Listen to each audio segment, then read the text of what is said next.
Big up the thing. Please like, subscribe, and share. Thank you.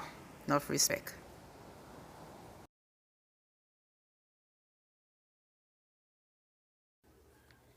Hello everyone, welcome to Jones TV Media. Today I'm going to do a continuation of Slaves in Jamaica, which is Jamaica Slave Rebellion. Hope you find this information very informative. I know most of you may be doing history or some research on our slaves in the Caribbean. So I went through and I did the research for you. I do all the homeworks for you. So all you got to do is just dive in for it. Just big up the thing, like, subscribe, and share it. So let's dive in and get the information. The Baptist Rebellion, or the Sam Sharp Rebellion. Sam Sharp was born in 1801. He was born of a slave in St. James on a plantation owned by Samuel and James Sharp. So you see, he carried the name of his owners. Sharp grew up in the Baptist church, which was welcomed slaves and members and recognized them as preachers. He was a deacon in the church in the Birchell Baptist Church in St. James, Jamaica. Although he was a slave, he learned how to read and write from books and newspaper.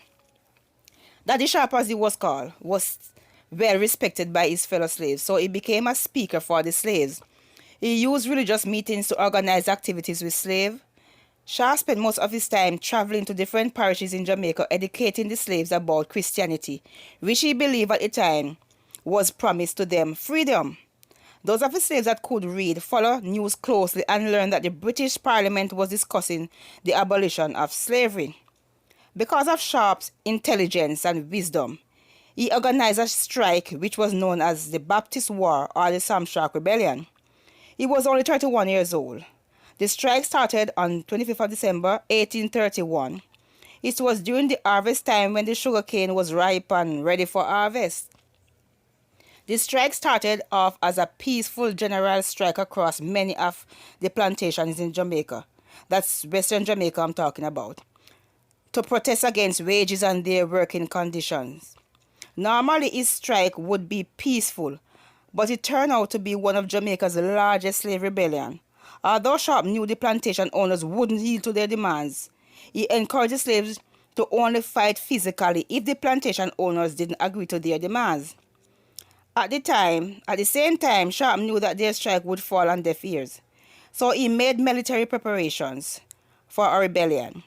His military commanders were mainly literal slaves like him. News of his strike spread through other parishes in Jamaica. The first estate that was set on fire was the Kensington Great House. That shows that the rebellion has begun. He manages to mobilize about 60,000 of Jamaica's 300,000 slaves in about a week. Slavery in Jamaica received a blow. The rebellion starts December 27th to January 5th. Nearly 160 sugar estate was damaged. The military troops were sent to St. James with their warships anchored in Montego Bay and Black River with their guns ready to fight. The rebellion lasted for 8 days and resulted in around 186 slaves died and 14 overseers or the planters. Retribution was swift and merciless. Over 500 slaves were convicted and many were executed. Some of them were hung and their heads cut off and placed around their plantations. The ones who didn't get the death penalty were treated brutally. So many didn't survive the brutal treatment. They died. Sam Sharp was captured and imprisoned. In the months leading up to his death, his friend Reverend Bleeby visited him in prison. In one of his visits, he told Reverend Bleeby, in his words were, according to Reverend Bleeby, "I would rather die upon yonder gallows than to live a slave."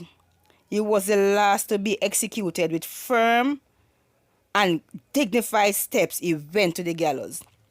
Sam Sharp was executed in Montego Bay, a square now known as Sam Sharp Square, on May 23, 1832. His friend Reverend Bleeby's words about Sam Sharp was, "He was the most intelligent and remarkable slave I had ever met. He spoke with power and freedom." Sharp didn't die in vain. Over time, his uprising would have a significant impact. Because of his faith and courage, his legacy was recognized by Jamaica authorities, and he was made one of Jamaica's national hero in 19 1875. Please like, subscribe, and share and support the thing. Thank you.